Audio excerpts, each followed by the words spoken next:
My name's Sam. People call me the Barter Barber. What's up, bro? Hey, bro, how are you? Good, man. Come take a seat. Cheers, man. Hey, Bobo.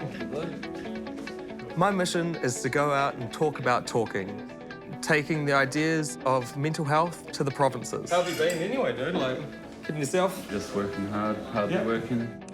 I've been cutting hair for 12 years. During my time with working with men, I started seeing a frustration that is inherent to us. Frustrating interpersonal stuff.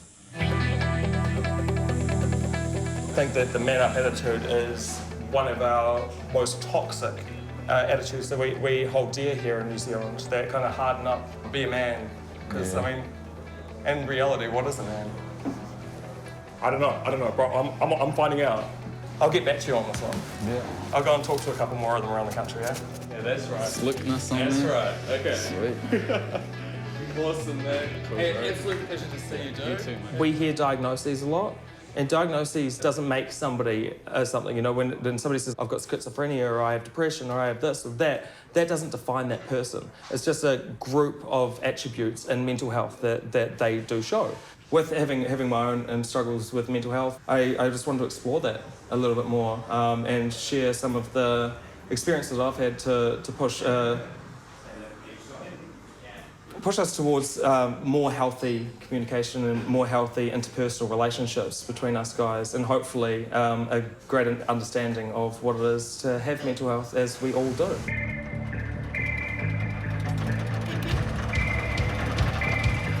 I travel around the country with my dog Bo in our 1971 Bedford CF that we live in and we also cut hair out of.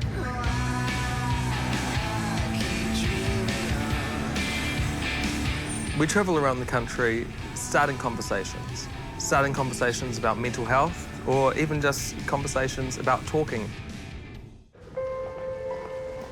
It was in my late teens that I started having my friends suiciding, and those suicides had a profound impact on my life. But it wasn't until my late 20s that I started experiencing anxiety attacks myself.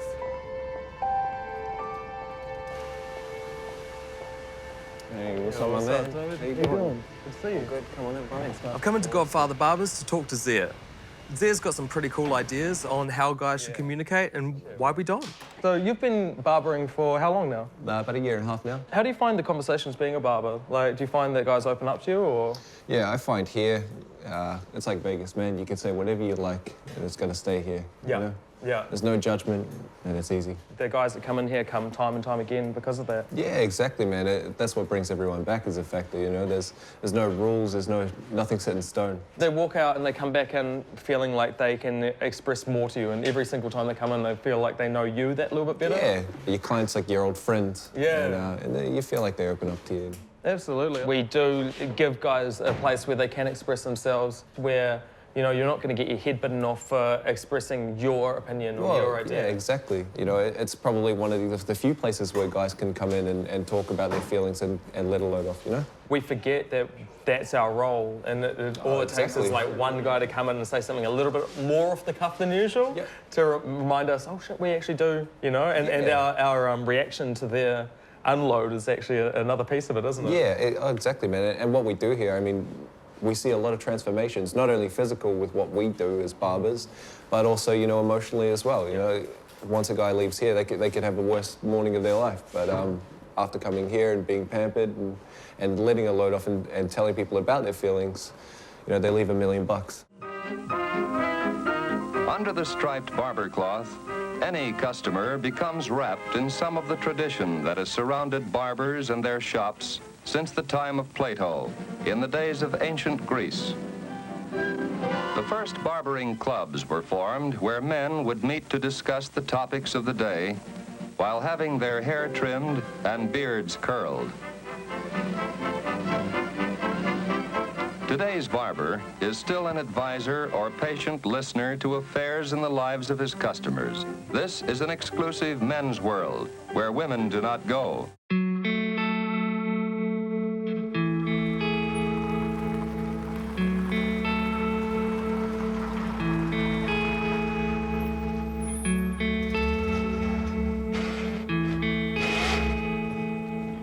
9 to 5 never really suited me. I mean, I've done many years of it. I feel like waiting to be called in by a boss. It's a real reprieve to my mental health.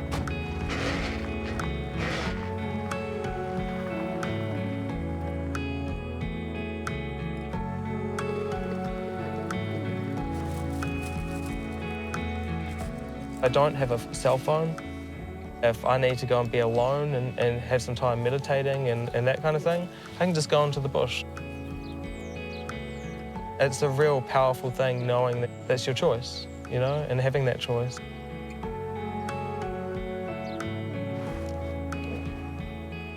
We get a pretty early night in here because we're up 5:30, ready for the next day. This is my passion, this is my drive. I really enjoy it and I want to get more knowledge behind me and I want to get more experience and interpersonal relationships around the country because I can't believe the network of people I will have by the time this is finished. There was a point where I was very fiscally motivated. I had the apartment, I had the flash things, the bikes, the cars, and it was very hollow. And I think it was at that moment that I realised that I needed to do something else for my fulfilment. I got more fulfillment from altruistic actions than I did from financial gain. The only thing I need is food and petrol. I don't have rent, I don't have, you know, these overheads that a lot of other people do. I lived to help myself for a long time, and that didn't make me feel any better. And I learned that helping others. That's why I travel around the country in a van, talking to people, making them feel good, because that's where I get my fulfillment.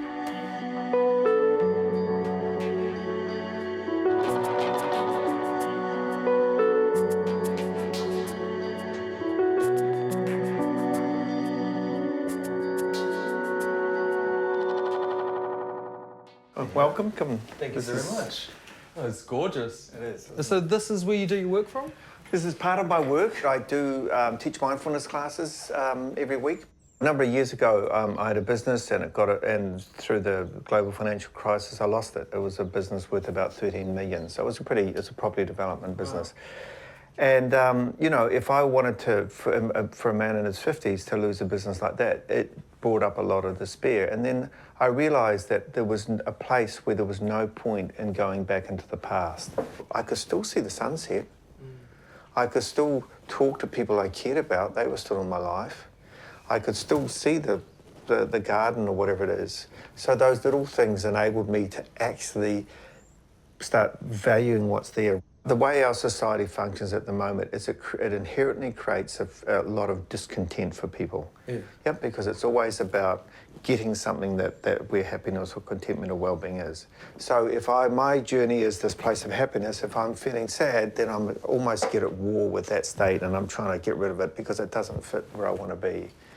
Whereas what I see is that actually when you're feeling sad and you enable yourself to be with the feeling of sadness, you don't like it, but you allow it to be there, it'll go. It'll just move through because that's this natural thing. And it doesn't come back up once you've started dealing with it. But by the time that I know that I've dealt with it, it's when I think about it and I go, all right. You know, it's not a, oh, that one again, you know. Absolutely. What I emphasise for people nowadays is about what contentment is. For a lot of men, what's driving them is this desire to kind of be this successful person because of the past that's driving them. And so when they fail or there's a problem, then they despair or they get into a difficult place. It still doesn't mean that you don't have dreams and aspirations, but you have a place of contentment. The reason why people get depressed or anxious is a big part of it is they have an idea of life, of how life should be.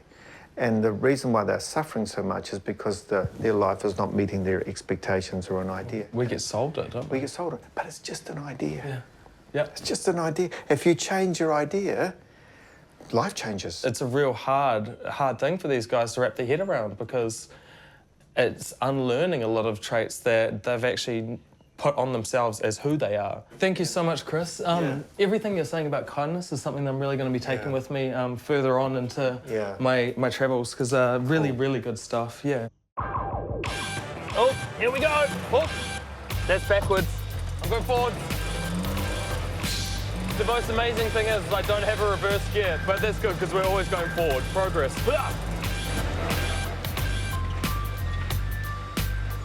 The Bedford is a big iron beast, but it's classic.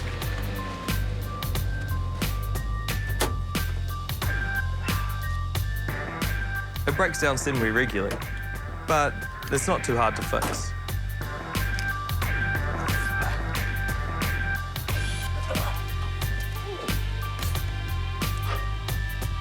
Aha!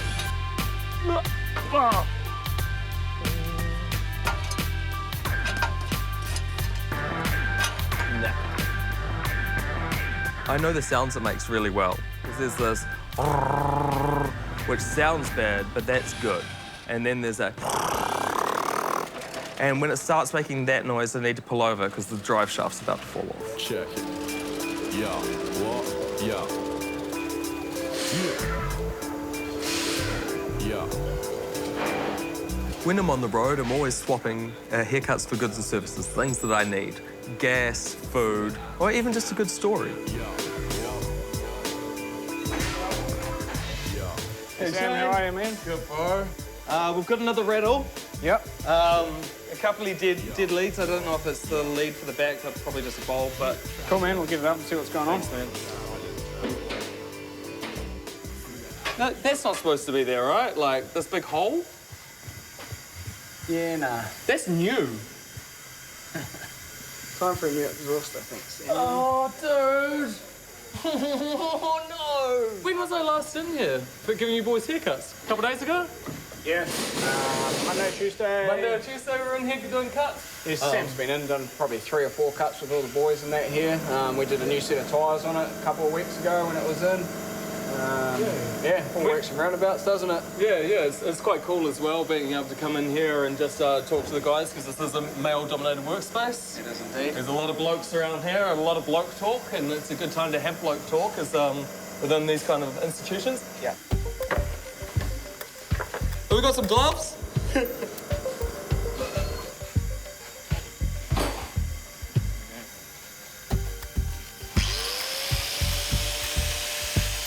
I'm here far more often than I'd like to be, not because Shane isn't a great dude, but it's because anytime I'm here, I'm usually having an issue. But in saying that, I've been working with the team as well, doing some haircuts, just having some yarns. Yes! Ha-ha! We've been working with Shane and the team here since pretty much the inception of the actual movement of the Barter Barber. Wait. Hey, thanks so much, bro. Sweet, Sam. We'll get you back on the road, eh? Easy peasy. I'm gonna need a couple of the boys to give us a push out if that's all right. All right, cool. Oh, yeah! Alrighty, you ready to go, man? All right, see you later, team!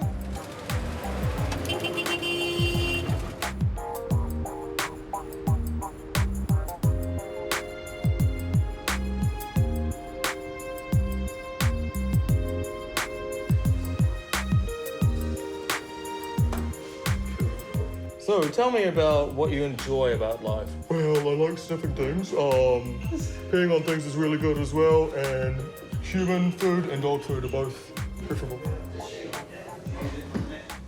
Stay, dude. I've never seen you here, man. Sweet, sick, bro. No, real good. It's nice to be up here in Auckland. I know, right? Knees. In the big city, watch out. Chances of us. Yeah. So, I saw this morning you post on Facebook about your little one. She's over in Thailand? Yeah, bro. So pretty much a couple of years ago, sold everything and went overseas and taught English. I ended up having a kid overseas, which is awesome. Coolest thing that's ever happened to me. But unfortunately, it didn't end well between the mother and I. Came back to New Zealand and had to start again. So I had nothing to my name, no car, no money, nowhere really apart from, you know, parents' house to go crash at. When you've been really down, how have you found you can deal with that and find a healthy way to deal with Well, it? initial reaction always without fail is isolation. Isolate myself, stay away from everyone. But then I've slowly found ways to make myself more approachable, not close myself off It's just getting out there and being being part of it. Yeah. It hasn't started or ended, or at any point through the day have they said to me, how are you? Yeah. Or what's wrong?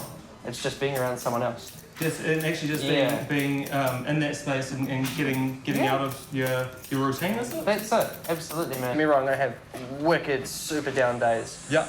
Last week, a couple of weeks ago, I was terrible for about 3 or 4 days there.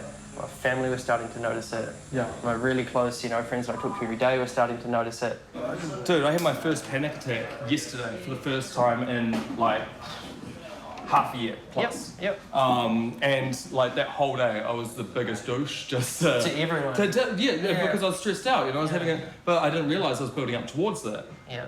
And it's a trained thing. It's something that we do learn to be more onto. So when I feel my mental health is going downhill, first thing I notice, eating. I stop sleeping, or I sleep in a lot. Yeah. And those things are now I know within myself. Yeah. I need to go, all right, there's time to address this. Thanks so much, man. Hey, my absolute pleasure. Happy birthday, bro. Thanks, man. You're a legend. Oh, awesome. When guys start having these yarns, they spread like wildfire because it's something that we want to talk about. It's not just topical, it's important because we're losing, hundreds and hundreds of kids and men through these suicides, and it's something that is preventable.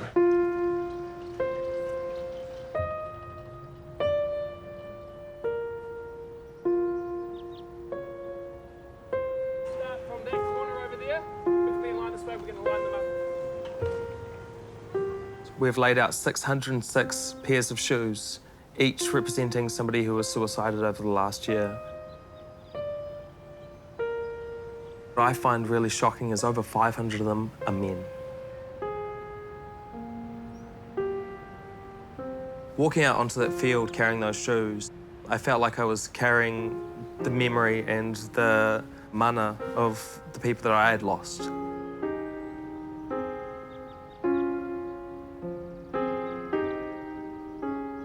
We know that we can do better. We absolutely know we can do better as a country and as people.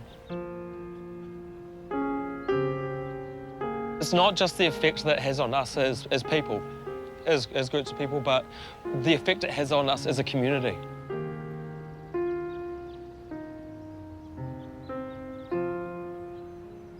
It's been a huge struggle for our whānau over the last 2.5 years, trying to get help for our son. It has got to change. I've got 3 children at home and 3 grandchildren that don't have him anymore, and that's not okay. And I don't care if he was a typical Kiwi bloke.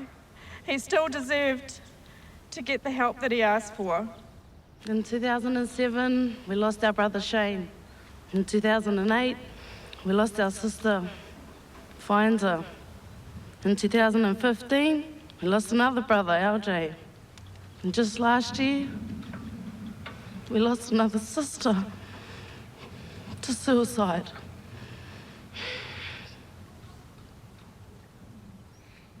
Being mentally ill doesn't mean that you're hopeless. It just means that you've been through some things that you couldn't cope with. Why is this becoming a regular thing? Sweeping it under the carpet, trying to ignore what's really happening. Being mentally ill doesn't mean that you're hopeless, that you couldn't cope with. Hold on, just hold on, hold on, don't let go, I don't want to lose you, I'll be there whenever you need me, yeah. Hold on, don't let go, I don't want to lose you. Killed her.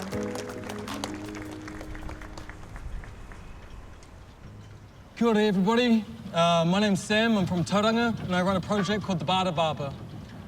I'm just going to be a quick couple minutes. I just want to talk to the men out there.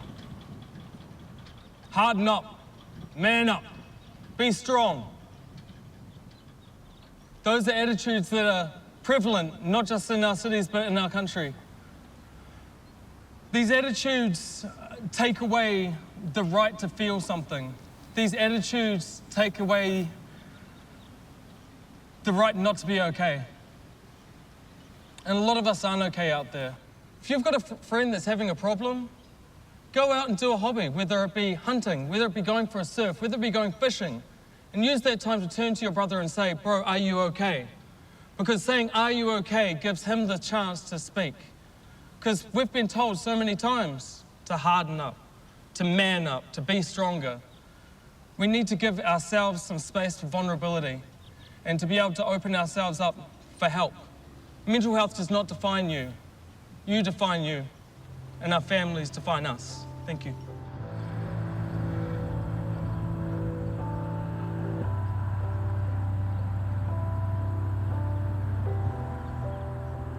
It's been an incredibly challenging day, but also so fulfilling. I'm thinking of friends and clients that have passed. I'm thinking of the men that are feeling frustrated and unable to communicate themselves at the moment. I'm thinking about how many shoes are going to be there next year.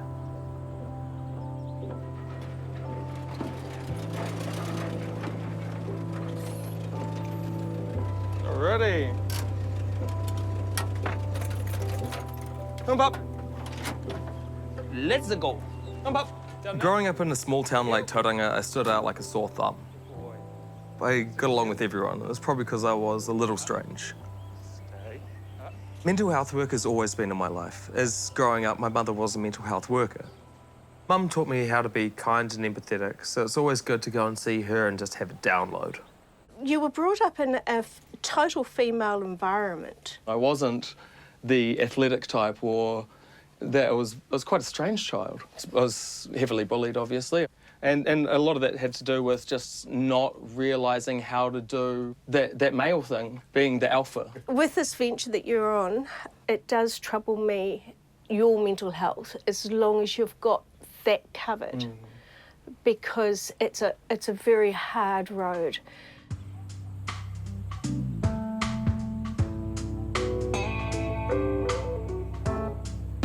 His choice to finish his own business and to go on the road comes from a whole gamut of different ideas. The loss of friends, the way he felt that it was such a waste. He is vulnerable. It's like the rest of us that give up everything that we know. He's given up the ability to earn money. He's not trying to be a counsellor. He's not trying to fix something. He's only saying to men, hey, talk to your mate. I really, really respect that part of Sam and what he's doing.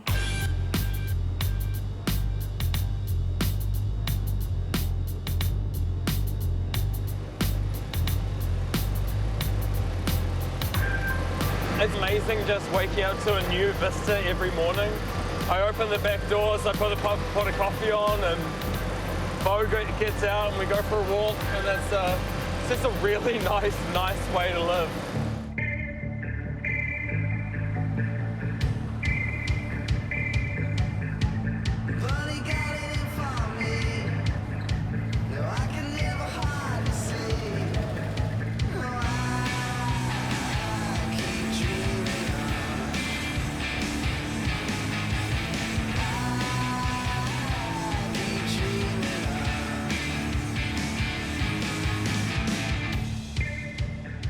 Barbering's a really good way to get to talk to guys because you see them every 4 weeks. It's a real interpersonal connection, especially for, a lot of guys, they don't have another man touch their face. That's your personal space. If I came up to you and was like, hey, how you doing? You go, whoa, that's so strange. But when it comes down to actually talking between guys and you're in the barber's chair, there's something that just kind of lets go. And that relationship is actually something that the guys actually start looking forward to when they know that that's a place that's safe to talk.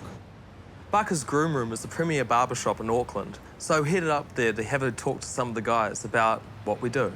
I'm just here to really just have a conversation, and I do this in all the barbershops I go to. I come along and I teach barbers just a little bit of barbering skills, fading and stuff like that.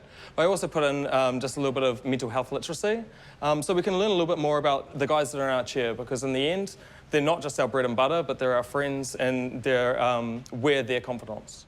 It's important for these barbers to know the warning signs and also to be able to have some kind of prevention strategy, because they're dealing with these guys every 4 weeks. We're really lucky as barbers that we get to communicate with guys. We get to have conversations that nobody else really does. Now, mental health in New Zealand is seen as a binary thing. It's on and off, where in reality, mental health is a spectrum. You know, we all know we wake up one day and we're 85%, and we're walking on sunshine, going down the road, and shooting finger guns at all our mates. And it's a good day, you know? The birds are singing, the ice cream's cold. But some days we wake up and we're 15%. We can't get out of bed. We don't want to deal with it. We're just over it. We might even be contemplating suicide or having suicidal thoughts. This is normal. This doesn't make you any different to anybody else. And this is the kind of thing we need to talk about with mental health, because we've all got it. It's not just people that are having issues that have mental health. Sometimes we may talk to these guys and they have a problem, but we don't know who they should contact. So we can't veer them anyway. So what would you recommend we do then? Lifeline, of course, that's somebody that I really do appreciate, but also giving them, I guess just ways to express, you know, because when somebody actually is able to articulate that, they're going to go away and develop that a little bit more. A lot of the time, it's just getting the conversation started, and I think that's our responsibility. We're not counsellors. We're not going to fix somebody's issues, but what we can do is start the conversation. When I started what I'm doing, I used to think that I'd be able to get people help, and I would tell people that I could get them help. In this mental health system, that's not the truth.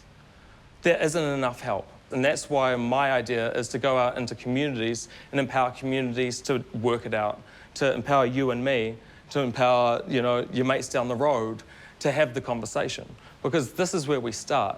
Ready, dude? Down now. Boy. Let's go.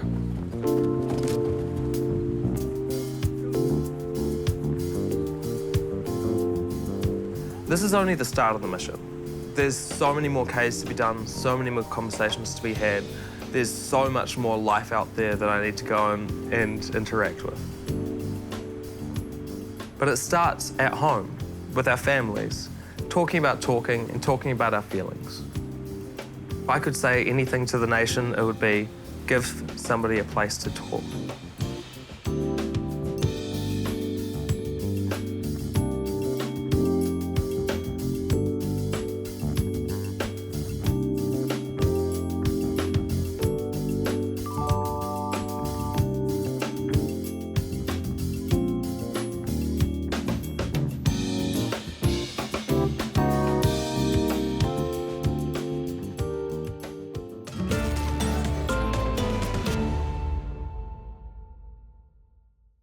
Attitude was made with funding from New Zealand On Air.